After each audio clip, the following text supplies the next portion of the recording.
तो hello guys. तो आज का टॉपिक है न्यूट्रिशनल रिक्वायरमेंट ऑफ बैक्टीरिया। तो जो बैक्टीरिया की जो रिक्वायरमेंट के लिए हमें कौन कौन से न्यूट्रिएंट्स की जरूरत होती है उसके बारे में स्टडी करेंगे।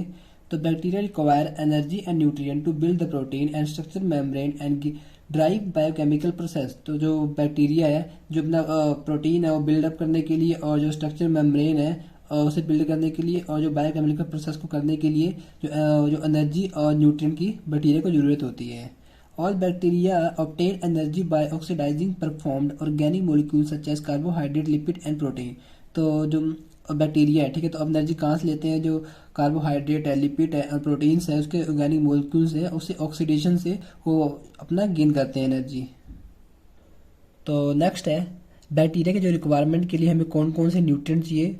तो है पहला है उसमें वाटर। तो major essential nutrients as it account of about 80 to 90% of total weight of the cell. तो इसमें क्या होता है, जो अपना जो वाटर है, ठीक है, तो कोई भी बैक्टीरिया सेल है, ठीक है, तो उसका 80 से 90% क्या होता है, सिर्फ उसका जो वेट होता है वो वाटर होता है अपना उसमें बैक्टीरिया सेल के अंदर। तो it is a highly polar compound and it is contain micro nutrients and trace element which are required for the growth of bacteria. तो क्या होता है, जो अपने वाटर के अंदर क्या होते हैं, जो एक पोलर कंपाउंड है, इसके अंदर क्या करता है, इसके अंदर होता है माइक्रो न्यूट्रिएंट्स भी होते हैं और ट्रेस एलिमेंट्स होते हैं जो क्या करते हैं, जो बैक्टीरिया की ग्रोथ के लिए रिक्वायर होते हैं। तो सेकंड है कार्बन। तो require carbon for synthesis cell component. तो ठीक है, तो जो माइक्रोब्स होते हैं तो उन्हें चाहिए होता है जो कार्बन है वो सिंथेसिस करे सेल वॉल कंपोनेंट्स को। तो autotrophs are CO2 as a major source of carbon. ठीक है, तो जो ऑटोट्रोप्स बैक्टीरिया होते हैं, ठीक है, तो कार्बन डाइऑक्साइड को यूज करके तो वो कार्बन डाइऑक्साइड को मतलब जो कार्बन के सोर्स के रूप में यूज करते हैं इसका। तो heterotrophs require organic compound as a source of carbon. ठीक है, जो हेटरोट्रोप्स बैक्टीरिया होते हैं तो जो ऑर्गेनिक सॉल्वेंट को कार्बन के सोर्स के रूप में इसका यूज करते हैं। तो थर्ड है नाइट्रोजन। तो bacteria can use nitrogen from atmosphere और from inorganic compound such as nitrates, nitrites, ammonium salts और organic compound such as amino acid. ठीक है, तो जो बैक्टीरिया है और नाइट्रोजन कहाँ से यूज करता है, एटमोस्फेयर और इनऑर्गेनिक कंपाउंड जैसे कि हो गया अपना नाइट्रेट, नाइट्राइट्स और अमोनियम साल्ट्स हो गया और कुछ अमाइनो एसिड ऑर्गेनिक कंपाउंड्स के हो गए। तो nitrogen is a major component of the protein and nucleic acid. तो जो नाइट्रोजन है मेजर कंपोनेंट है प्रोटीन और न्यूक्लिक एसिड का। तो फोर्थ है sulphur. Many bacterial species use sulphur from the organic sulphur compound, inorganic sulphur compound and elemental sulphur. ठीक है, तो जो है अब जो बायोक्रोफ्स हैं, ठीक है, जो माइक्रोब्स की स्पीशीज है, बैक्टीरियल स्पीशीज, ठीक है, तो जो अपना सल्फर है वो कहाँ से यूज करते हैं, ऑर्गेनिक सल्फर कंपाउंड से, इनऑर्गेनिक सल्फर कंपाउंड से और एलिमेंटल सल्फर से। So sulphur is needed for synthesis of amino acid. तो इसमें क्या होता है, जो जो माइक्रोब्स होते हैं उनको सल्फर चाहिए होता है अपनी अमाइनो एसिड की सिंथेसिस के लिए। तो देन फिफ्थ है mineral salts. Bacteria required salts particularly the anions, जैसे कि अपने फॉस्फेट हो गए, सल्फेट एंड कटायंस के लिए जैसे सोडियम, पोटाशियम, मैग्नीशियम, आयरन और कैल्शियम।